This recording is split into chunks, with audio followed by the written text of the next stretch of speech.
Hello मेरे प्यारे विद्यार्थियों, कैसे हो आप सभी लोग। उम्मीद कर रहा हूँ कि सब लोग अच्छे होंगे और सब लोग बहुत ज़्यादा अच्छे तरीके से अपनी पढ़ाई में लग गए होंगे। जैसे कि मेरे सारे बारे बच्चों को पता है कि 25 तारीख के दिन मतलब भैया रविवार के दिन को हम लोगों ने क्या कहता है एक मेगा टेस्ट जो है मेगा स्कॉलरशिप टेस्ट का ऑर्गेनाइज किया हुआ था। उस दिन में आप लोगों ने जो रिस्पॉन्स दिया बेटा, बहुत ज़्यादा ज़बरदस्त रिस्पॉन्स आप लोगों का। आप लोगों ने इतने बढ़ चढ़ के जो है उसमें पार्टिसिपेट किया था। आपका जो हर एक कॉल हर एक जो है बेटा मैसेज जो है हम लोगों को इंस्पायर कर रहा था कि हम जो है ये जो है मेगा टेस्ट जो इसको बहुत ज्यादा अच्छे तरीके से जो है कंप्लीट करें और जल्दी से जल्दी रिजल्ट दे। तो जैसे कि मेरे प्यारे बच्चों को पता है कि रिजल्ट का जो अनाउंसमेंट है वो हो चुका है।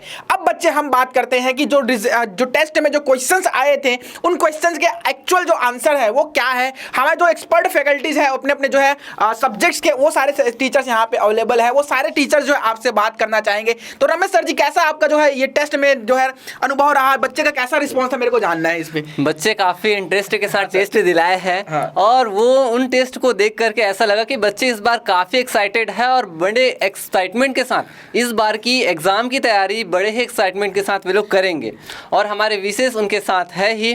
तो आप अच्छे से पढ़ाई करते रहिए बच्चों। अब टकेश्वर सर कुछ बोलना चाहेंगे आप लोगों के साथ। हाँ, सबसे पहले तो भाई आप सभी लोगों का बहुत बहुत धन्यवाद है जो आप लोगों ने जो रविवार को टेस्ट आयोजित किया गया था मेगा टेस्ट, उसमें बढ़ चढ़ कर आप लोगों ने भाग लिया। बहुत अच्छे तरीके से आपने टेस्ट दिलाया और काफ़ी लोगों का जो रिजल्ट है वो काफ़ी अच्छा रहा है। कुछ गिने चुने बच्चे का ऐसा रिजल्ट आया है जो कम से कम आया हुआ है, लेकिन कोई दिक्कत नहीं है, आगे और आपको अपॉर्चुनिटी मिलती रहेगी। आगे आपको भाग लेना है, बस आपको करना क्या है, आपको हमारे साथ बने रहना है, हमारे इंस्ट्रक्शन को फॉलो करते रहना है और बिल्कुल आपने जो भी सपने देखे होंगे उस सपने को बिल्कुल आप पूरा करने वाले हो। पूरी अभिप्सा टीम आप लोगों के साथ है और आपको भी हमारे साथ जुड़ जाना है। तो चलिए बच्चों, आज का जो हमारा ये क्लास होने वाला है, जो 25 तारीख को मेगा टेस्ट लिया गया था, उस मेगा टेस्ट में हमने कक्षा 9वीं से लेकर कक्षा 12वीं तक चारों क्लास में हमने 50-50 क्वेश्चन किए हुए थे। तो हमने कक्षा 9वीं और कक्षा 10वीं दोनों क्लास के जो आंसर की है इसको पहले ही वीडियो में हमने अपलोड कर दिए हैं।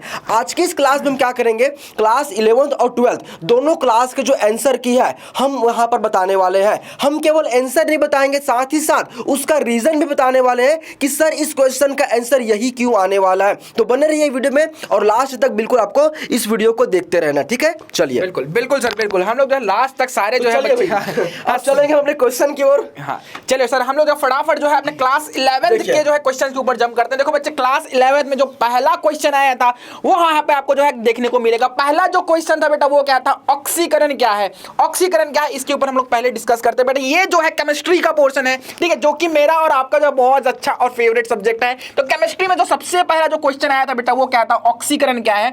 ऑक्सीकरण के बारे में आपको बताना था और आप जो है ऑक्सीकरण के बारे में सीखे होंगे, पढ़े होंगे 11th के अंदर। तो देखो ध्यान से क्या होगा, ऑक्सीकरण क्या होता है बेटा, जो स्पीसीज क्या करता है इलेक्ट्रॉन का निष्कासन करती है। मतलब ऑक्सीकरण वह प्रोसेस होता है जहां पे इलेक्ट्रॉन जो है निकल जाता है, ठीक है। तो इससे ऑप्शन नंबर ए में आपको यहां पे देखने को मिलेगा। तो ऑप्शन नंबर ए इसका क्या हो जाएगा, राइट आंसर हो जाएगा। किसी स्पीसीज के द्वारा इलेक्ट्रॉन का निष्कासन क्या होता है, ऑक्सीकरण कहला रहा होता है। सेकंड क्वेश्चन के ऊपर जंप करते हैं बच्चे, ध्यान से देखो। सेकंड क्वेश्चन क्या है, वापस से केमिस्ट्री का ही है, जहां पे H2O का जो है मोलर मास पूछा गया है, मोलर द्रव्यमान पूछा गया है। भाई ये तो बचपन की बातें हैं, बचपन की बातें। मतलब भाई ये जो H2O का जो मोलर मास है ना वो कक्षा जो है 7वीं 8वीं 9वीं में पढ़ता हुआ आप इसको, जो कि आपको क्लास 11th में दिया गया। तो बच्चे यहाँ पे एकदम कोई भी आपको जो है तकलीफ वाला क्वेश्चन नहीं है। देखो H2O क्या होता है बेटा, H2O जो हमारा इस तरीके से होता है, जहां पे हमारा H का जो द्रव्यमान होता है वो 1 होता है। यहाँ पे 2 H2O है बच्चे, तो यहाँ पे एक 1/2 हो जाएगा, जहां पे 2 हमको इस तरीके से लिख लेना है। ऑक्सीजन का पता बेटा, एटॉमिक नंबर कितना होता है, 8 होता है। इसका एटॉमिक मास क्या हो जाएगा, वो क्या हो जाता है 16, वो क्या हो जाता है बेटा 16 हो जाता है, ठीक है। तो हम इसका अगर मोलर मास की बात करें तो टोटल हमारा 18 जो है मोलर मास हो जाएगा। तो इसका जो ऑप्शन नंबर ए है एकदम डेफिनेटली बच्चे क्या हो जाने वाला, एकदम करेक्ट होने वाला है। तो 2 क्वेश्चन के बेटा बहुत शानदार तरीके से आपको जो है आंसर मिल गया। बहुत सारे बच्चे यहाँ पे गलती किए थे कि भाई ऑक्सीकरण में क्या थे, किसी स्पीसीज के द्वारा इलेक्ट्रॉन की प्राप्ति बेटे, ये जो है टिक किए हुए थे। बहुत सारे बच्चे ने ये दोनों ही टिक कर दिए थे। भाई थोड़ा आराम से है ना, सब्र करो, थोड़ा आराम से पेशेंस लेके भाई पेशेंस के साथ जो सॉल्व किया करो। एकदम बहुत ज्यादा इजी क्वेश्चंस अभी आए हुए हैं, ठीक है। चलिए फटाफट से नेक्स्ट जो है क्वेश्चन के ऊपर जम करते हैं। यहाँ पे देखो बच्चे क्या है, मात्रकों की जो अंतरराष्ट्रीय पद्धति की इकाई होती, कितने यूनिट्स होते हैं बेटा, अंतरराष्ट्रीय जो है पद्धतियों के अंतरराष्ट्रीय जो यूनिट्स कितने होते हैं, इसके बारे में यहाँ पे क्वेश्चन में पूछा गया। तो आपको सबको पता है बेटा, जब आप जो है फिजिक्स का पहला चैप्टर उठा के पढ़ोगे ना, तो उसी पहले चैप्टर में ही ये जो है ये क्वेश्चन आता है। इसकी जो आंसर जो होने वाली वो क्वेश्चन जो हमारे क्या होने वाली है, ऑप्शन नंबर डी जो है 7 होने वाली है। क्लियर है बच्चा? ठीक है, अब नेक्स्ट क्वेश्चन को फटाफट हम लोग जंप करते हैं। देखो बच्चे क्या है, हमारा जो नेक्स्ट क्वेश्चन है, प्रकृति में पाए जाने वाले सबसे अधिक निर्बल बल की बात की गई है। अब निर्बल बल की बात की मतलब जो कमजोर जो है बल होता है उसके बारे में यहाँ पे बात की गई है। अब बच्चे मैं आपको जो बार बार ये बोल रहा होता हूँ कि हमारी और आपकी जो बॉन्डिंग होने वाली है वो आयोनिक बॉन्ड की तरह जो है बहुत ज्यादा स्ट्रांग होने वाली है। ये बार बार मेरे मुंह से आप लोगों ने सुना होगा। तो आयोनिक बॉन्ड क्या होता है बेटा, बहुत ज्यादा स्ट्रांग होता है। तो यहाँ पे निर्बल बल की बात की गई है, तो निर्बल बल में जो ऑप्शन नंबर ए आएगा बेटा, गुरुत्वाकर्षण बल, वो हो जाता है निर्बल बल। ठीक है, वो निर्बल होता है। अब बच्चे जो ऑप्शन नंबर बी है, वैद्युत चुंबकीय बल, ये तो थोड़ा सा क्या होता है बेटा, स्ट्रांग होता है। और साथ ही साथ जो हमारा दुर्बल नाभिकीय बल जो होता है बेटा, वो क्या होता है, दुर्बल हो या फिर प्रबल हो, वो ज्यादा ही स्ट्रांग होता है। ठीक है, वो बहुत ज्यादा स्ट्रांग होता है। तो ये जो है दुर्बल बल में इसका काउंट नहीं किया। तो जो राइट आंसर हो जाएगा वो क्या हो जाएगा बेटा, ऑप्शन नंबर ए, गुरुत्वाकर्षण बल। ठीक है, सारे बच्चों को समझ में आया होगा, सारे बच्चे क्या अपने आंसर जो है टिक करते चले। बहुत सारे बच्चों का जो है कंफ्यूजन था कि भाई हमारा आंसर जो है हमको मैच नहीं हो पा रहा। तो यही कंफ्यूजन दूर करने के लिए बेटा ये वीडियो है, जहां पे आपको पता चल जाएगा एक्चुअल आंसर क्या होगा और क्यों होगा इसके बारे में। चलिए आगे बढ़ने बच्चे, क्वेश्चन नंबर 5 के ऊपर जो है जंप करते हैं। देखो बच्चे क्या हमारा क्वेश्चन नंबर 5 में परमाणु के नाभिक की खोज की गई बेटा। परमाणु के जो एक्चुअल जो है डिस्कवरी जो हुई थी रदरफोर्ड के जो एक्सपेरिमेंट था उसके द्वारा ही किया था। देखो बहुत सारे लोग बोलते हैं कि थॉमसन के द्वारा हुआ था, ठीक है, बोर्ड्स के द्वारा किया गया था। तो ऐसे जो है नहीं बेटा, जो एक्चुअल हुआ था वो रदरफोर्ड के द्वारा ही किया गया था। इसका जो राइट आंसर हो जाएगा वो क्या हो जाएगा, रदरफोर्ड के एक्सपेरिमेंट के द्वारा। रदरफोर्ड जो आपने पढ़ा होगा क्लास 9 के अंदर, 10th के अंदर, वही है। ठीक है, तो रदरफोर्ड आप लोगों ने बचपन से ही पढ़ते, तो ऑप्शन नंबर सी यहाँ पे एकदम परफेक्ट हो जाएगा। ठीक है, अब बच्चे ऑप्शन क्वेश्चन नंबर 6 की मैं बात करता हूं। तो क्वेश्चन नंबर 6 क्या है, 1 किलोग्राम भार का जो है 1 किलोग्राम भार जो है कितने के बराबर होता है। मतलब ऑप्शन में आपको क्या दिया गया है, 980 न्यूटन। ठीक है, ऑप्शन नंबर में क्या दिया है, 98 न्यूटन जो है 9.8 जो है न्यूटन, और जो है 0.9 न्यूटन जो है बल के बराबर दिया गया है। ठीक है, अब देखो यहाँ पे ऑप्शन में आपको इस तरीके से दिया गया, तो आपको ये पता है फिजिक्स में जैसे आप पढ़ोगे तो पहले ही चैप्टर में आपको बताया जाता है भार का जो भी कैलकुलेशन होता है वो क्या होता है बेटा, अनुमानित होता है। किसी भी का जो है हमारा जो अंतरराष्ट्रीय जो यूनिट होता है ना, किसी भी मापन के तरीके के, वो क्या होते हैं, अनुमानित तौर पे करते हैं। ऐसा फिक्स्ड नहीं होता किसी भी मापन का। ठीक है, तो उसको क्या करते हैं, उसको अनुमानित तौर पे लेके चलते हैं। तो इसका जो ग्रेविटेशन फोर्स होता है हमारा, उसी को ही हम लोग क्या बोलते हैं, 1 किलो भार के बराबर बोल रहे हो। तो इसका जो आंसर हो जाएगा वो क्या हो जाएगा, ऑप्शन नंबर सी, 9.8 न्यूटन इसका राइट आंसर हो जाएगा। 1 किलो भार बराबर होता है 9.8 न्यूटन के। ठीक है, तो ऑप्शन नंबर सी इसका परफेक्टली बच्चा क्या हो जाएगा, राइट आंसर हो जाएगा। अब क्वेश्चन नंबर बच्चे हम लोग 7 के ऊपर बात करते हैं। क्वेश्चन नंबर 7 क्या है, आप लोगों ने ये कंसेप्ट जो है क्लास 10th के अंदर भी पढ़ा होगा, 9th के अंदर थोड़ा बहुत इसको पढ़ा होगा। ठीक है, इसलिए हम इसको जो है इस टेस्ट में शामिल किए हैं इस क्वेश्चन को। देखो बच्चे यहाँ पे क्या बात की गई है कि रॉकेट नोदन जो होता है, रॉकेट नोदन निम्न नियम पर आधारित है। भैया मतलब रॉकेट नोदन जो है कौन से नियम पर आधारित है बेटा, ये आप लोगों ने जो है क्लास कक्षा 10वीं के अंदर जो है क्या गुणित अनुपात का नियम, द्रव्यमान संरक्षण के नियम, और साथ ही साथ जो है संवेग संरक्षण के नियम के बारे में भी पढ़ा होगा। तो संवेग संरक्षण के नियम पर ही क्या होता है बेटा, हमारा रॉकेट नोदन जो है क्या होता है, आधारित होता है। इसका जो राइट आंसर हो जाएगा वो क्या हो जाएगा बेटा, संवेग संरक्षण के नियम पर हमारा क्या होता है, रॉकेट नोदन का कार्य जो है नियम जो है नियम पर ही आधारित होता है। ठीक है, चलिए आगे बढ़ते हैं बच्चे। अब नेक्स्ट क्वेश्चन के ऊपर फटाफट से देखते हैं कि हमारा क्वेश्चन नंबर जो 8 है, सभी ज्ञात राशियों को व्यक्त करने के लिए आवश्यक मूल राशियों की संख्या होगी। ये बच्चे वापस से वही क्वेश्चन रिपीट करके थोड़ा सा जो है शब्दों में फेरबदल करके वापस से आपको पूछ दिया गया है। तो इसका जो राइट आंसर हो जाएगा, ठीक है, वो क्या हो जाएगा 7, जो कि मैंने अभी अभी आपको एक्सप्लेन किया और अभी मैंने आपको बताया हुआ है। चलिए बच्चा क्वेश्चन नंबर 9 के ऊपर जंप करते हैं बेटा। क्वेश्चन नंबर 9 का जो पोर्शन है वो हमारे क्या होने वाला है, इंग्लिश का पोर्शन होने वाला है। और इंग्लिश के हमारी जो है एकदम एक्सपर्ट फैकल्टी जो हमारे रमेश निषाद सर जी है वो यहाँ पे अवेलेबल है। ठीक है, नेक्स्ट जो 9th वाले बच्चे थे, जो 10th वाले बच्चे थे, उनकी जो है जब हम लोग किए थे रिकॉर्ड, तो वहां पे जो सर की थोड़ी है तो वहां पे अवेलेबल नहीं हो पाए थे। लेकिन आज के क्लास 11th और 12th के हमारे बच्चों के लिए जो है रमेश सर जो है एकदम स्पेशली अवेलेबल हुए हैं भाई आज के दिन। ठीक है, तो ये जो है आपको एक्सप्लेन करने वाले हैं पूरी इंग्लिश बहुत अच्छे तरीके से। चलिए sir. First of all thank you all of you and you are watching this video. And जैसा कि आपने देखा है कि ढेर सारे इंपॉर्टेंट क्वेश्चंस लोकेश्वर सर के द्वारा बड़ी सी आसानी से आपको समझाया गया, एक एक क्वेश्चन को एकदम आसानी से एकदम डिटेल में बताया गया है। अब मैं आपके साथ आया हूँ इंग्लिश के क्वेश्चंस को लेकर के, जिसमें हम जानेंगे कि कौन सा ऑप्शन सही है और क्यों सही है।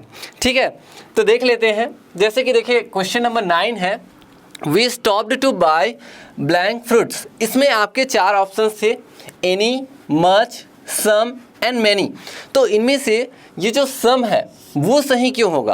क्योंकि देखिए we stopped to buy some fruits. Some का यूज़ हम कब करते हैं? सम का मतलब होता है कुछ। जैसे यहाँ पे कहा जा रहा है कि हमने कुछ फ्रूट्स खरीदना बंद किया। तो देखिए फ्रूट्स, एनी का यूज़ जैसे कि बात करें एनी का, तो एनी का यूज़ हम कोई के लिए करते हैं। जैसे कई चीज़ें हैं जिसको हम गिन सकते हैं, नहीं गिन सकते हैं, उनके लिए करते हैं। मच का यूज़ हम अनकाउंटेबल, जिसको हम नहीं गिन सकते, उसके साथ करते हैं। मिनी का यूज़ जैसे बहुत सारे फ्रूट्स है उसके लिए करते हैं। लेकिन यहाँ पे जो सम होगा वो एप्रोप्रिएट होगा, क्योंकि यहाँ पे सम फ्रूट्स इट मीन्स हो गया कुछ फ्रूट्स, कुछ फले।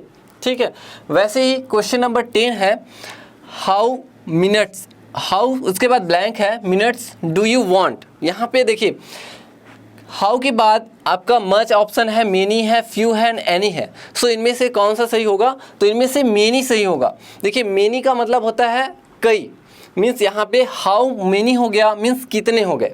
हाउ मेनी मीन्स कितने, मेनी मीन्स कई हो जाता है, लेकिन हाउ के साथ यदि हम ऐड करेंगे तो हो गया कितने। कितने मिनट्स तुम चाहते हो, तुम्हें कितने मिनट चाहिए, इस सेंस में। मच का यूज़ जो है अनकाउंटेबल नाउन, जिससे हम काउंट नहीं कर सकते, उसके साथ करते हैं। ठीक है, फ्यू मीन्स होता है कुछ, एनी मीन्स होता है कोई। तो यहाँ पे हाउ मेनी जो होगा वो सही होगा। लेकिन यहाँ पे देखिए हाउ मच के साथ हम यूज़ करते हैं टाइम। जैसे यदि हमें मच का यूज़ करना हो, how much time, time it means होता है समय। समय को हम नहीं काउंट करते, लेकिन मिनट को हम काउंट कर सकते हैं। जैसे 1 मिनट, 2 मिनट, 3 मिनट। लेकिन समय को 1 समय, 2 समय, 3 समय ऐसा हम काउंट नहीं कर सकते। तो हमेशा याद रखिए, यदि यहाँ पे टाइम लिखा होता तो क्या लिखते हम यहाँ पे ब्लैंक में, हाउ मच टाइम। ठीक है, और यहाँ पे यदि मिनट्स लिखा है तो यहाँ पे हम लिखेंगे हाउ मेनी मिनट्स। ठीक है, तो मेनी एंड मच में यही अंतर होगा। नेक्स्ट देख लेते हैं। नेक्स्ट है, we may play football, it depends blank the weather. अब ये जो है डिपेंड करता है वेदर के ऊपर, वेदर पे। ठीक है, वी मे प्ले फुटबॉल, हम फुटबॉल खेल सकते हैं, ये डिपेंड करता है वेदर के ऊपर, मौसम के ऊपर डिपेंड करता है। तो यहाँ पे डिपेंड करता है, किस पर डिपेंड करता है? वेदर पे। तो इसलिए यहाँ पे हो जाएगा ऑन। फ्रॉम मीन्स नहीं, फ्रॉम नहीं होगा, ऑफ भी नहीं होगा, विथ भी नहीं होगा। विथ मीन्स हो गया साथ में, वेदर के साथ ऐसा नहीं बोलेंगे हम। ऑफ मीन्स का के की हो जाता है। ठीक है, फ्रॉम मीन्स हो गया से। तो यहाँ पे वेदर के ऊपर डिपेंड करता है, तो यहाँ पे ऑन एप्रोप्रिएट होगा, इसलिए ऑप्शन डी हमारा सही आंसर होगा। नेक्स्ट देख लेते हैं, take a walk blank you have your meals. यहाँ पे कहा जा रहा है कि टेक अ वॉक यानी टहलना। जैसे खाने के बाद क्या करते हैं आप? टहलते हैं। यू हैव योर मील्स यानी खाना खाने के बाद आप क्या करते हो? टहलते हो। तो टहलने की बात की जा रही है कि खाना खाने के बाद आप क्या करो? टहलो। तो यहाँ पे when, while, after and before दिया हुआ है, तो यहाँ पे क्या आ जाएगा? यहाँ पे आ जाएगा आफ्टर। यानी कि यहाँ पे कहा जा रहा है कि खाना खाने के बाद आप टहलो, खाना खाने से पहले नहीं। ठीक है, तो इसलिए यहाँ पे आफ्टर जो है ये सही होगा। आगे आने वाले जितने भी क्वेश्चंस हैं ये हिंदी के क्वेश्चन हैं, तो इस क्वेश्चन को, इनसे रिलेटेड जितने भी क्वेश्चंस हैं, इन क्वेश्चंस को डिटेल में हमारे टकेश्वर सर समझाएंगे। ठीक है, चलिए भाई, तो आप लोगों ने अभी तक इंग्लिश की पढ़ाई तो अच्छे से कर ली। अब बारी आती है हिंदी की।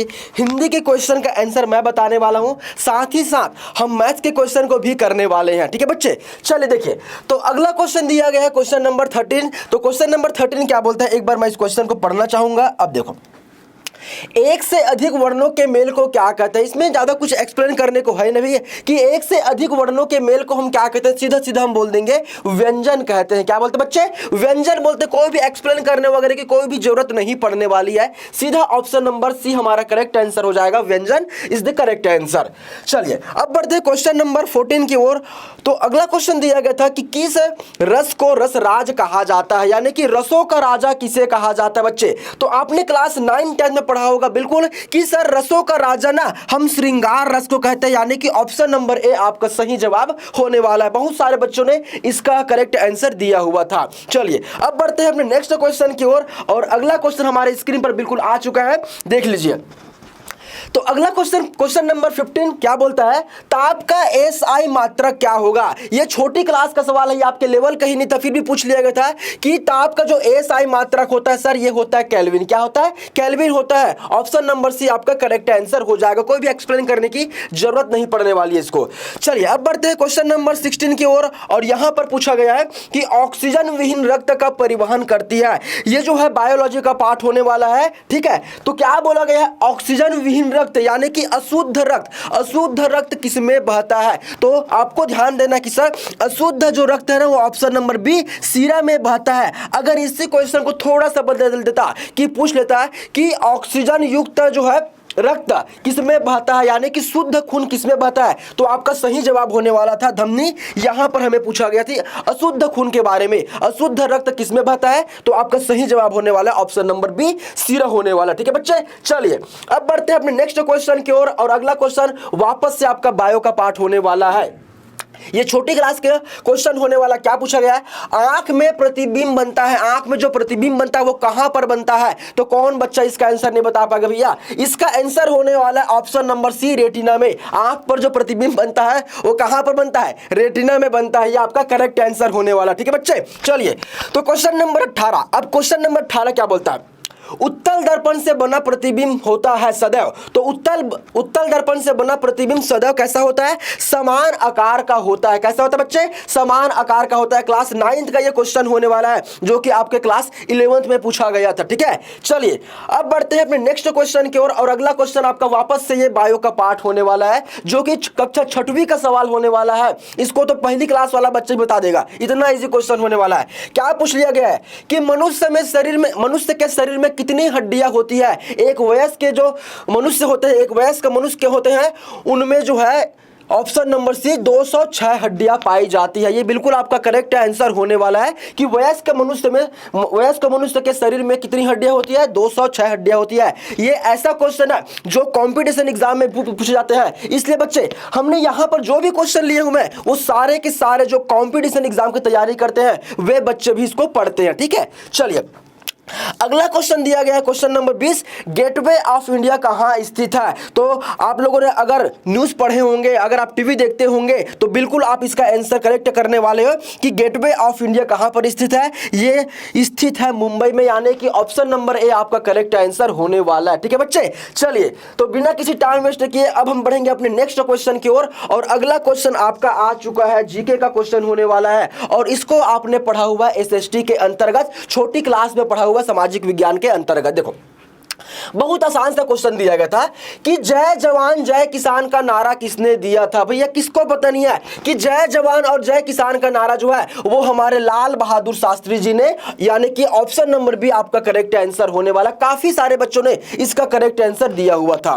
ठीक है बच्चे, चलिए क्वेश्चन नंबर 22 क्या बोलता है कि भारत का सर्वोच्च वीरता पदक का नाम बताना है। हमें क्या बताना है कि भारत का सर्वोच्च वीरता पदक का नाम बताना है, जो कि ऑप्शन नंबर डी इसका करेक्ट आंसर होने वाला है। परमवीर जो चक्र होता है ना बच्चे, यही क्या होता है? भारत का सर्वोच्च पद का नाम होता है। बिल्कुल आपका ऑप्शन नंबर डी यहां पर करेक्ट आंसर होने वाला है। चलिए अब बढ़ते हैं अपने नेक्स्ट क्वेश्चन की ओर, और अगला क्वेश्चन आपका जो है वो संविधान से पूछ लिया गया है। ठीक है बच्चे, देखो बहुत आसान सा क्वेश्चन था, जीके का क्वेश्चन था ये। क्या बोला गया कि संविधान को बनाने में कितना समय लगा। भैया आप संविधान के बारे में बिल्कुल 7वीं 8वीं पढ़ते हुए आए हो। अब यहाँ पर क्वेश्चन किया गया है कि उस संविधान को बनाने में, निर्माण करने में कितना समय लग गया था। तो यहाँ पर आप देख पाएंगे option number B correct answer होने वाला है। 2 वर्ष 11 माह 18 दिन इतने समय लगने वाला है संविधान को बनाने के लिए। कितना?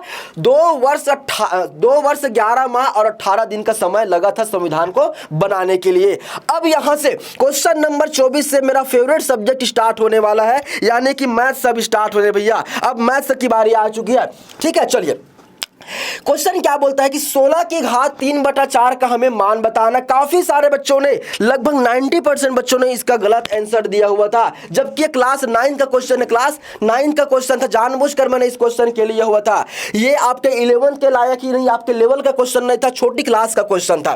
खैर मैं इसको शायद क्लास 10 में वापस से बताया हुआ था, एक बार और बता देता हूं। देखिए क्वेश्चन क्या था हमारे पास सर, क्वेश्चन था कि 16 की घात 3/4 है, इसका आंसर क्या होगा। देखो सबसे पहले आप क्या करोगे, हम 16 को लिख सकते हैं 2 की घात 4। 2 की घात 4 का मतलब होता है कि 2 का 2 के साथ ही हम 4 बार करेंगे गुणा। चाहो तो आप गुणा करके यहां पर देख सकते हो, 2 गुना 2 गुना 2 गुना करेंगे, 4 बार करेंगे तो बिल्कुल आपका जवाब क्या आ जाएगा सर, 16 आने वाला है। तो 16 को मैंने क्या लिख दिया, 2 की घात 4 लिख दिया। पूरे की घात में क्या बच्चे, सर यहां पर 3/4 है, बिल्कुल चिपका देते 3/4 को। अब देखो तो हमने कक्षा 9वीं में अध्याय 3 घातांक में पढ़ा हुआ घातांक का नियम, जहां पर पढ़ते हैं कि यदि घात के ऊपर में घात है तो हम घातों का आपस में करते हैं गुणा।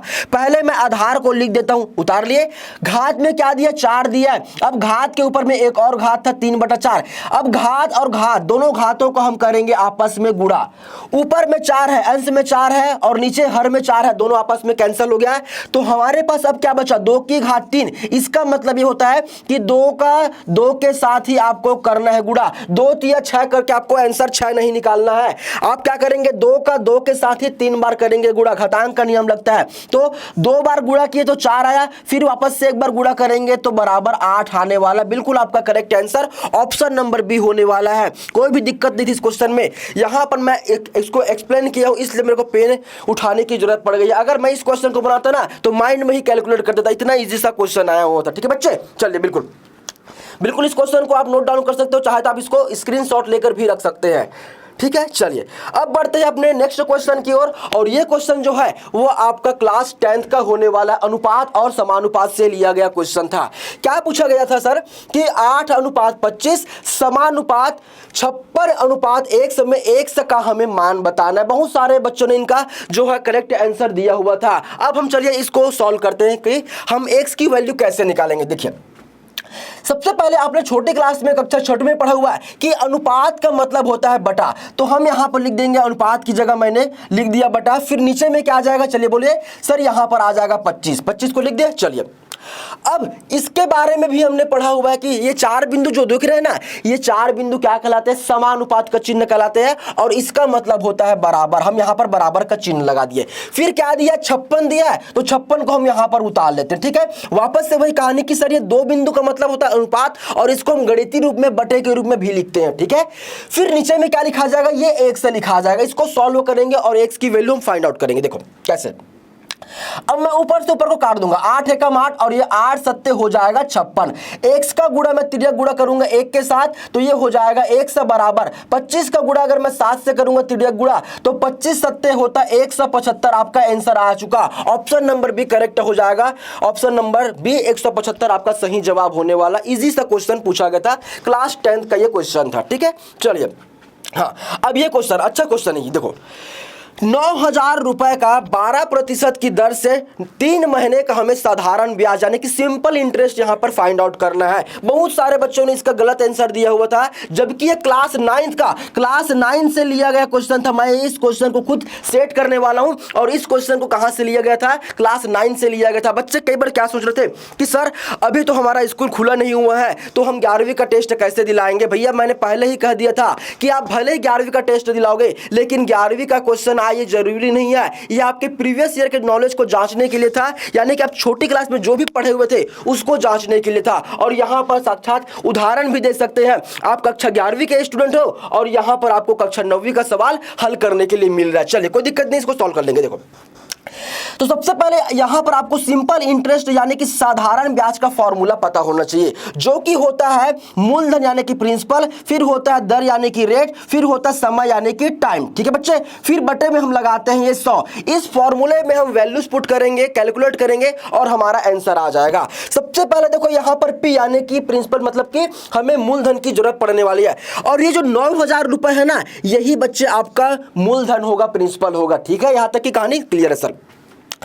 अब यहां पर आर क्या होगा? आर मतलब कि बच्चे क्या होता है? रेट होता है, दर होता है। सर दर क्या रखेंगे? तो दर यहां पर आपको दिया गया 12, यानी कि आर बराबर क्या रखोगे? आप रखोगे 12। बिल्कुल सर 12 रखेंगे। सर समय तो दिया गया है यहां पर 3 महीने, 3 महीने की बात की गई है, लेकिन बच्चे समय को आपको रखते समय एक ध्यान रखना है कि जब हम यहां पर ब्याज की गणना करते हैं तो हम क्या करते हैं? साल की गणना करते हैं। एक साल में, पूरे साल भर में कितना ब्याज मिलने वाले हैं इसकी गणना करते हैं। तो यहां पर तो हमें 3 महीने का निकालना है, तो जब आप समय का मान रखोगे ना तो ये 3/12 रखोगे। सर 12 ही क्यों रखेंगे? क्योंकि एक साल में होता है 12 महीने, इसलिए जब भी आपको बोल दिया जाएगा कि 3 महीने, 4 महीने, 6 महीने, तो इस केस में आप हमेशा क्या करोगे? बटे में 12 लिखोगे, क्योंकि एक साल में 12 महीने होते हैं। ठीक है बच्चे, चलिए अब हम निकालते हैं साधारण ब्याज। एसआई बराबर देखो, तो यहां पर प्रिंसिपल यानी कि मूलधन तो हमें दिया गया था सर 9000 रख दिए, गुणा फिर आर का मान मैंने बोला हुआ है कि 12 रखेंगे, सर 12 रख दिए। फिर समय का मान क्या रखेंगे? 3/12 को मैंने यहां पर रखा।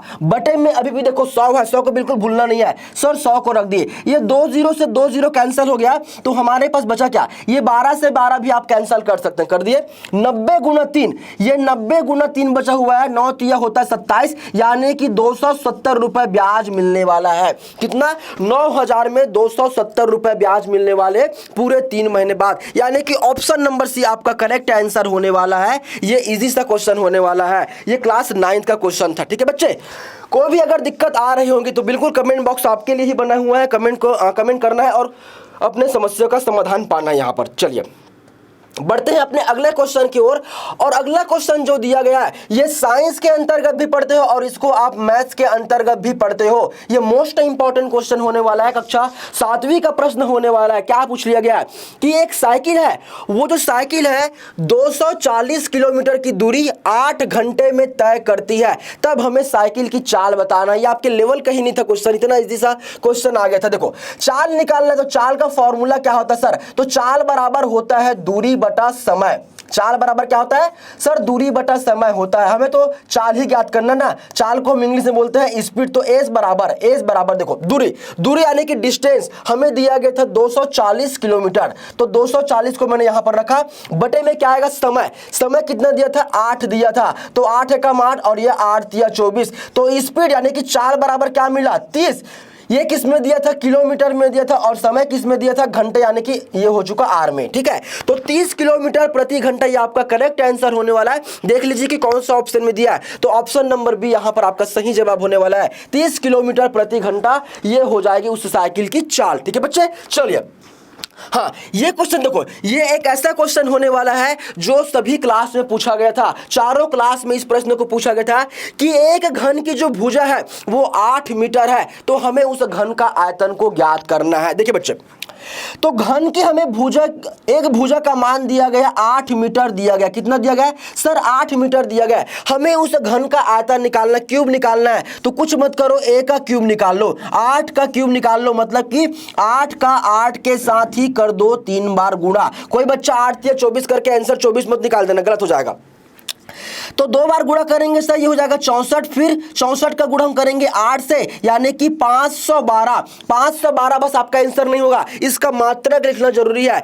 यहां पर जो इसकी इकाई दी गई थी ये था क्या? मीटर में, और हम क्या निकाल रहे हैं? घन निकाल रहे हैं, तो यहां पर आपको क्यूब लगा देना। ये आपका फाइनल आंसर होने वाला है, करेक्ट आंसर होने वाला है। ऑप्शन नंबर सी के साथ हम जाना चाहेंगे, 512 मीटर की घात 3 आपका करेक्ट आंसर हो जाएगा प्रश्न क्रमांक 28 का। ठीक है बच्चे, चलिए बढ़ते हैं अपने नेक्स्ट क्वेश्चन की ओर। और नेक्स्ट क्वेश्चन जो आ चुका है भैया वो आपके जीके का क्वेश्चन होने वाला है। ठीक है, तो चलिए बच्चों, अब आगे के क्वेश्चन जो है वो हमारे लोकेश सर आपको एक्सप्लेन करने वाले हैं, पूरा एकदम अच्छे से बताने वाले हैं। तो अच्छे से बने रहिए वीडियो में और देखते रहिए।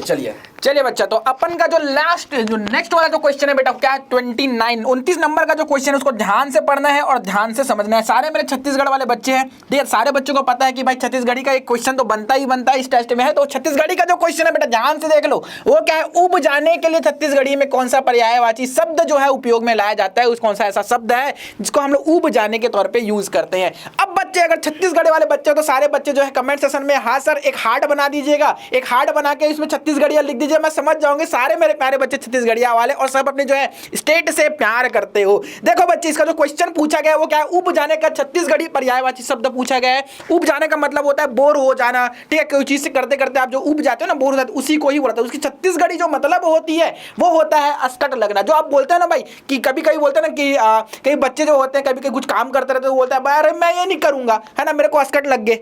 तो वही जो अस्कट लगने वाला जो वर्ड है बेटा, वो इसी को हम लोग क्या बोलते हैं, उब जाना बोलते हैं, ठीक है। इसका राइट आंसर क्या हो जाएगा, ऑप्शन नंबर ई राइट आंसर हो जाएगा उब जाना, ठीक है। तो ये हमारा जो राइट आंसर क्या हो जाएगा, ऑप्शन नंबर बी अस्कट, ठीक है। चलिए अब नेक्स्ट क्वेश्चन के ऊपर जंप करते हैं। देखो बच्चे, हमारा जो क्वेश्चन नंबर जो 30 है, रोका छेका अभियान संबंधित है। ये बच्चे क्या है, एक सीधी जो है जीके का क्वेश्चन है, जहां पे जो है आपको पूछा क्या गया है कि रोका छेका जो अभियान है वो किससे संबंधित है, कौन से जो है यहाँ पे ऑप्शन दिए, इन चारों ऑप्शन को देखना था और उसमें जो कौन से जो है ऑप्शन सही है ये चूज करना था। देखो बच्चे, तो इसका जो राइट आंसर हो जाएगा वो क्या हो जाएगा, सी हो जाएगा, जो कि क्या है बेटा, मवेशियों से खरीफ फसलों की सुरक्षा के लिए जो है ये योजना या फिर ये अभियान का जो है स्टार्ट किया गया था छत्तीसगढ़ सरकार के द्वारा, ठीक है बच्चे। तो इसका राइट आंसर क्या हो जाएगा, ऑप्शन सी, मवेशियों से खरीफ फसलों की सुरक्षा करने के लिए। चलिए अब हमारा जो नेक्स्ट क्वेश्चन है उसके ऊपर हम फटाफट जंप करते हैं। देखो जो हमारा नेक्स्ट क्वेश्चन है, हाल ही में राम वन गमन पर्यटन परिपथ समारोह कहां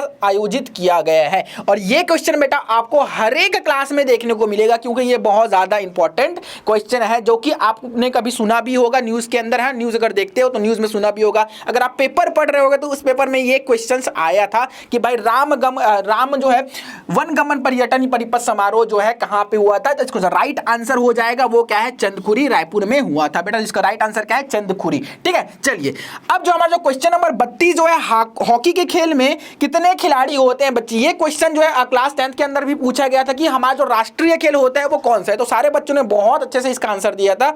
हमारा जो राष्ट्रीय खेल होता है वो क्या होता है, हॉकी होता है। और हॉकी में कितने प्लेयर्स होते हैं बेटा, हॉकी में जो है क्रिकेट की तरह ये जो है 11 प्लेयर्स होते हैं, 11 प्लेयर्स ही उसको खेल रहे होते हैं, ठीक है। अब क्वेश्चन नंबर जो है 33 के ऊपर जो है जंप करते हैं। क्वेश्चन नंबर 33 क्या आ रहा है बेटा, देखो क्वेश्चन नंबर 33 जो है कुरा ससुर का अर्थ क्या होता है। इसका आंसर अगर बहुत अच्छे तरीके से जानना होगा बेटा तो आप क्या कर दीजिए, अपने मम्मी से जाके पूछिएगा, वो एकदम बहुत अच्छे से आपको एक्सप्लेन करेगी कि पूरा ससुर का मतलब क्या होता है। भाई वो बताएंगे आखिर पूरा ससुर होता क्या है, ठीक है। तो मैं यहाँ पे आपको आंसर बता देता हूँ। तो पूरा ससुर क्या होता है बेटा, जेठ को बोलते हैं, ठीक है, जेठ को बोलते हैं। जीजा मौसा नाना ये सारे जो आंसर्स रॉन्ग है, हमारा जो राइट आंसर है वो क्या है, जेठ हो जाएगा, ठीक है। अब क्वेश्चन नंबर 34 को देखता हूँ फटाफट बच्चे, इसमें ज्यादा हमको डिस्कशन करने वाली कोई बात ही नहीं है, ठीक है। ऑप्शन है हमारे पास, उसमें राइट आंसर चूज करना है और वो क्यों हो रहा है ये मेरे को बताना होगा, बस इतनी ही बातें हैं भाई, इतनी ही कहानियां हैं, ठीक है। चलिए क्वेश्चन नंबर 34 की मैं बात करता हूं। तो क्वेश्चन नंबर 34 में क्या है, भारतीय भाषा में प्रथम पत्रिका की शुरुआत हुई थी। तो प्रथम पत्रिका की जो शुरुआत हुई थी बच्चे वो क्या होती, 1818 में हुई थी। ऑप्शन नंबर डी इसका क्या हो जाएगा, राइट आंसर हो जाएगा। अब बच्चे जो क्वेश्चन नंबर जो है 35 के ऊपर जंप करता है फटाक से। अब ये क्वेश्चन बच्चे आप लोगों ने कक्षा 10वीं के अंदर भी पढ़ा होगा, जहां पे आप सामाजिक विज्ञान पढ़ते हो, एसएसटी का सब्जेक्ट पढ़ते हो, उसमें आपका एक पोर्शन होता है युद्ध का, जहां पे प्रथम विश्व युद्ध, द्वितीय विश्व युद्ध आप वहां पे पढ़ रहे होते। तो उसके अंदर एक कंसेप्ट होता है, एक टॉपिक होता है शीत युद्ध के बारे में। तो शीत युद्ध के बारे में सारे बच्चे जो है जान रहे होंगे। तो शीत युद्ध किन दो देशों के बीच का तनाव का कारण था, ठीक है। तो इसका जो राइट आंसर हुआ था बच्चे वो क्या था हमारा, संयुक्त राज्य अमेरिका एवं सोवियत संघ के बीच में जो तनाव हुआ था शीत युद्ध वाला, ठीक है, इन दोनों देशों के बीच में ही हुआ था। इसका जो राइट आंसर है ऑप्शन नंबर बी, सोवियत संघ और जो है संयुक्त राज्य अमेरिका, ठीक है। चलिए क्वेश्चन नंबर 36 की मैं बात करूं तो अंतरिक्ष में जाने वाले जो प्रथम व्यक्ति थे वो तो बेटा सारे बच्चों को पता है, बचपन की बातें हैं, बचपन में लोग बहुत पूछते हैं ना, बचपन की जब क्विज में कभी आप पार्टिसिपेट किए होगे तो ये क्वेश्चन बार बार और हमेशा पूछा जाने वाला था कि भैया प्रथम व्यक्ति कौन थे। ऐसा क्वेश्चन आता है ना कि चांद में जाने वाला प्रथम व्यक्ति कौन है, चांद में जाने वाला द्वितीय व्यक्ति कौन है। तो ऐसे क्वेश्चन आपको जो कभी भी आपने बुक में पढ़ा भी होगा। तो मैं यहाँ पे क्वेश्चन क्या पूछा गया, अंतरिक्ष में जाने वाले प्रथम व्यक्ति कौन थे बेटा? तो प्रथम व्यक्ति थे यूरी गागरिन। यूरी गागरिन जो थे बेटा प्रथम व्यक्ति थे। इसका ऑप्शन नंबर ए जो है एकदम सही हो जाएगा। नील आर्मस्ट्रांग बच्चे आपको पता है नील आर्मस्ट्रांग कौन है, ठीक है। ये जो है राकेश शर्मा कौन है, कल्पना चावला, ये जो है बाद में पहुंचे थे, ठीक है, पहले नहीं थे ये बाद में। प्रथम की बात की गई तो प्रथम क्या था, यूरी गागरिन जो ही हमारे क्या थे, प्रथम जो है सबसे पहले जो है अंतरिक्ष में गए थे। चलिए बच्चा, ठीक है। अब जो नेक्स्ट क्वेश्चन को फटाफट जम करते हैं। देखो बच्चा नेक्स्ट क्वेश्चन जो हमारा क्या है, क्वेश्चन नंबर 37, संविधान की जो 8वीं अनुसूची में कितनी भाषाओं का, यहाँ पे बेटा कुछ थोड़ा सा जो क्या था क्वेश्चन में थोड़ी सी गड़बड़ी हो गई थी, तो इसको एक बार सुधार लीजिएगा। क्या था हमारा, भारतीय भाषाओं को मान्यता, कितने भारतीय भाषाओं को जो है मान्यता दी गई, तो इसका जो राइट आंसर हो जाएगा ऑप्शन नंबर सी, 22 जो है भारतीय भाषाओं को जो है मान्यता दी गई है, ठीक है। क्वेश्चन नंबर 38 की अगर मैं बात करूं तो विटामिन बी की कमी से कौन सा रोग होता है? बेटा सारे बच्चों को पता है, आप लोग जो है क्लास 10th के अंदर, 9th के अंदर, इवन पर्यावरण में भी आप इसको पढ़ते हो कि भैया विटामिन बी की कमी से कौन से होता है? विटामिन बी से बेरी बी, ठीक है, याद रख लेना। विटामिन बी से क्या होती है, बेरी की जो है रोग उत्पन्न होता है, रोग की जो है उत्पत्ति होती है विटामिन बी की कमी से। चलिए अब जो है नेक्स्ट क्वेश्चन के ऊपर फटाफट से जंप करते हैं। नेक्स्ट क्वेश्चन हमारा क्या है, क्वेश्चन नंबर 39, नक्शे में दिए गए पैमाने से हम क्या ज्ञात कर सकते हैं? नक्शे में जो भैया जो दिए गए पैमाने होते हैं, आप लोगों ने गूगल मैप यूज किया होगा, है ना। गूगल मैप में देखोगे, गूगल मैप में होता क्या चीज है, एक डिस्टेंस को जो है मेजर कर, जहां पे आप रहते हो और जहां पे आपको जाना होता है उसकी जो दूरियों को वो बताती है। तो वहां पे दूरी की बात की गई है, जिससे आप समझ सकते हो आसानी से दो स्थानों के बीच की दूरी जो है हमारा क्या हो जाएगा, सही आंसर हो जाएगा। मतलब ऑप्शन नंबर सी है हमारा क्या होगा, सही ऑप्शन होगा, सही आंसर हो जाएगा। अब देखिए क्वेश्चन नंबर 40 की मैं बात करूं, हिमनद जो है हम लोग किसे कहते हैं? हिमनद किसको कहते हैं बेटा? जहां से हिमालय से जो नदियां बहती है हम इसको हिमनद बोलते हैं। तो हिमालय से निकली नदी जो होती है, इसका राइट आंसर हो जाएगा ऑप्शन नंबर सी जो है राइट आंसर हो जाएगा, सही आंसर हो जाएगा। अब नेक्स्ट क्वेश्चन को फटाफट से हम लोग जंप करते हैं। तो भैया हमारा जो नेक्स्ट क्वेश्चन है, निम्न में से कौन सी संज्ञा होती है? तो इसको भैया हमारे जो रमेश निषाद सर जी हैं ये डिस्कस करेंगे, ठीक है। ये हमको जो बताने वाले हैं कि इसका जो राइट आंसर क्या हो जाएगा। सब लोग बच्चे क्या कीजिएगा, ठीक है, कंटिन्यू करेंगे रमेश निषाद सर के साथ। चलिए तो हेलो बच्चों, अब स्टार्ट करते हैं हम कुछ क्वेश्चंस हिंदी के। तो इसमें से क्वेश्चन ये है कि निम्न में से कौन सी संज्ञा नहीं है? संज्ञा आप बचपन से पढ़ते आ रहे हैं, है ना। संज्ञा क्या होता है, यानी नाउन क्या होता है? किसी व्यक्ति, वस्तु, स्थान या भाव के नाम को हम संज्ञा कहते हैं। यानी दुनिया में जितने भी नाम होते हैं ना, उनको हम क्या कहते हैं? संज्ञा कहते हैं, यानी नाउन कहते हैं। तो देखिए जैसे हिमालय क्या है, हिमालय पहाड़ पर्वत का नाम है, इसलिए ये नाम है, ठीक है, ये नाउन है, संज्ञा है। ईर्ष्या भी क्या है, नाउन है, एक भाव है ना। प्रतिमा भी क्या है, एक संज्ञा है। लेकिन जो चलाना है ये संज्ञा नहीं है, ये क्या है, ये क्रिया है, यानी ये एक वर्ब है, ठीक है। तो हमारा जो ऑप्शन होगा वो होगा डी होगा। नेक्स्ट देख लेते हैं, देश की मुद्रा में किसका चित्र छपा होता है? तो देश की जो मुद्रा है उसमें किसका चित्र छपा होता है? तो यहाँ पे देखिए ऑप्शन दिया हुआ है, राष्ट्रपिता, राष्ट्रपति, प्रधानमंत्री, राज्यपाल। तो इसमें से जो है ऑप्शन ए सही होगा, राष्ट्रपिता। राष्ट्रपिता कौन है भाई? बचपन से आप जानते हो, पहली के जो विद्यार्थी हैं वो भी जानते हैं, राष्ट्रपिता है महात्मा गांधी, ठीक है। अब बढ़ते हैं नेक्स्ट क्वेश्चन की ओर। नेक्स्ट क्वेश्चन है, डॉलर शब्द का इस्तेमाल खालिस्तान से संबंधित है। अब डॉलर शब्द का जो इस्तेमाल है वो किससे संबंधित है? तो एक ऑप्शन दिया है, खाद्य पदार्थ, जीव जगत, मुद्रा, पक्षी। तो ये क्या है? एक मुद्रा है। जैसे भाई भारत देश की हम बात करें तो भारत देश में जो मुद्रा है वो है रुपया है। वैसे ही अलग अलग जगहों पे अलग अलग मुद्राएं चलती है, ठीक है। तो ये जो डॉलर शब्द है ये मुद्रा है। जैसे पाश्चात्य देश है वहाँ पे चलता है, जैसे अमेरिका हो गया, ब्रिटेन है, वहाँ पे डॉलर चलता है, ठीक है। तो ये जो डॉलर है ये मुद्रा से संबंधित है। नेक्स्ट देख लेते हैं, भारत का सबसे बड़ा गुंबद कौन सा है? तो भारत का सबसे बड़ा जो गुंबद है वो है गोल गुंबद, ठीक है। तो ये गोल गुंबद है, ये सबसे बड़ा गुंबद है। तो ये जीके का क्वेश्चन है जिसको आप बचपन में पढ़ते रहे होंगे और ये जीके के क्वेश्चंस में भी पूछे जाते हैं। नेक्स्ट क्वेश्चन देख लेते हैं, पीलिया किस अंग का रोग है? पीलिया किस अंग से संबंधित रोग है जो कि अक्सर आजकल होते रहते हैं? तो ये है संबंधित यकृत या फिर लीवर से, ठीक है, यकृत या फिर लीवर से। इसलिए कहा जाता है ना कि गंदे पानी नहीं पीना चाहिए, साफ़ सुथरे खाना खाना चाहिए, साफ़ सुथरे पानी पीना चाहिए, ठीक है। तो गंदे पानी की वजह से ये जो बीमारी है ये होती है, दूषित भोजन करने से, दूषित जो जल है उनको पीने से। नेक्स्ट जो है वो है, मानव रक्त में कितने प्रतिशत प्लाज्मा होता है? तो मानव रक्त में कितने प्रतिशत प्लाज्मा होता है? तो ये होता है 55%। ठीक है, आगे के जो क्वेश्चंस रहेंगे वो लोकेश सर फिर से करेंगे। हाँ सर, यहाँ पे मैं जो एक बात बताना चाहूँगा सारे बच्चों को कि जो ये क्वेश्चन था, क्वेश्चन नंबर 46, मानव रक्त में कितने % जो है प्लाज्मा होती है। तो ये जो आप लोगों ने जब टेस्ट दिया होगा तो वहाँ पे आपको जो है ऑप्शंस में थोड़ी गलतियाँ जो है नजर आई होगी। जैसे कि यहाँ पे जो कुछ गलतियाँ, जो 60% जो था वो क्या 0.6 बन गया, 0.6 बन गया था, मतलब आगे पीछे जो है नंबर्स हो गए थे। ठीक है, कुछ इस तरीके से आपको जो है टेस्ट में देखने को मिला होगा। इसीलिए बच्चे सारे जो एग्जाम जो हमारे हो गए थे, नंबर्स थे, उसका डिस्ट्रीब्यूशन जो है 100 से जो है ना होकर वो 106 हो गया था। ठीक है, इसी वजह से तो बच्चे सारे बच्चे इसका जो राइट आंसर, अगर बच्चों को कंफ्यूजन होगा तो हो रहा होगा, तो इसका जो राइट आंसर होगा हमारा क्या होगा, 55% जो होता है मानव के ब्लड में, मानव के जो है रक्त में जो है प्लाज्मा की उपस्थिति होती है। तो इसका राइट आंसर क्या होगा, 55%। अब बच्चे जो हमारा क्वेश्चन नंबर जो 47 है इसकी बात करता हूं, तो भारत का सबसे बड़ा जो रेगिस्तान है वो क्या होने वाला है, थार का रेगिस्तान। सारे बच्चों को पता है, सब लोग जो है जीके के क्वेश्चन में जो कभी ना कभी आप लोग क्या होता है, बचपन में जब क्यूरियोसिटी होती है ना तो हम जीके के क्वेश्चन पढ़ते रहते हैं। ठीक है, बचपन में भी पढ़ते हैं भाई, बड़े होने के बाद कोई नहीं पढ़ता। ठीक है, बचपन में ही पढ़ते हैं। तो क्या होता है वहां पे आप लोगों ने कभी ना कभी पढ़ा होगा कि सबसे बड़ा जो रेगिस्तान है भारत का वो क्या होने वाला है, थार का रेगिस्तान। तो इसका जो राइट आंसर हो जाएगा ऑप्शन नंबर बी, थार का रेगिस्तान होगा। और जब डेल्टा की बात की जाएगी, डेल्टा के चक्कर पे क्या होगा बेटा, सुंदरवन डेल्टा जो सबसे बड़ा डेल्टा होगा। ठीक है, तो आपको जो है क्वेश्चन 12 के जो है 12 में आपको देखने को मिलेगा कि सबसे बड़ा डेल्टा कौन है, तो वहां पे क्वेश्चन आया हुआ है। तो उसका जो राइट आंसर होगा सुंदरवन डेल्टा, मैंने अभी से यहां पे आपको बता दिया है। ठीक है, चलिए आगे बढ़ते हैं बच्चा। भारत का जो राष्ट्रीय खेल होता है बच्चे, ये आपको मैंने बताया अभी भी। हम जो हॉकी में जो है कितने प्लेयर्स होते हैं ये क्वेश्चन सॉल्व किया था। तो यहाँ पे उसको फर्स्ट जो है रिपीट करके पूछा गया, थोड़ा सा जो है वर्ड्स में चेंजिंग करके पूछिए। क्या पूछा गया भाई, भारत का जो राष्ट्रीय खेल है वो क्या है, हॉकी है। बच्चे बहुत सारे बच्चे क्रिकेट लिख करके आए, टिक कर दिए हैं भाई।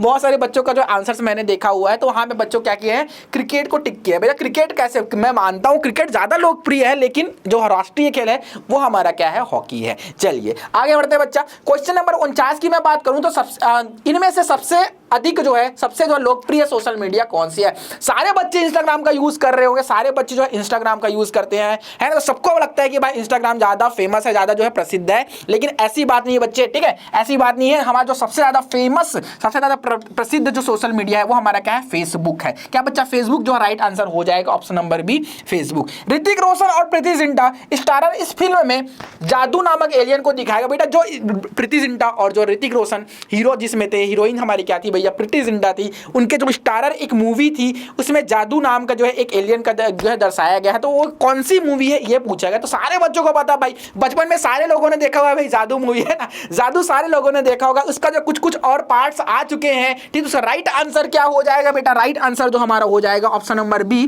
कोई मिल गया। और इसी का अपडेटेड वर्जन भाई क्रिस देखा होगा आप लोगों ने, क्रिस 2 देखा होगा, इवन क्रिस 3 और अभी 4 आने वाला है। सब्र करो, सब आ जाएगी। ठीक है, तो बच्चे यहाँ पे हम लोग सारे जो क्वेश्चन थे कक्षा 11th की वो पूरा हम लोगों ने यहाँ पे बहुत अच्छे से आंसर जो है आपको बता दिया है।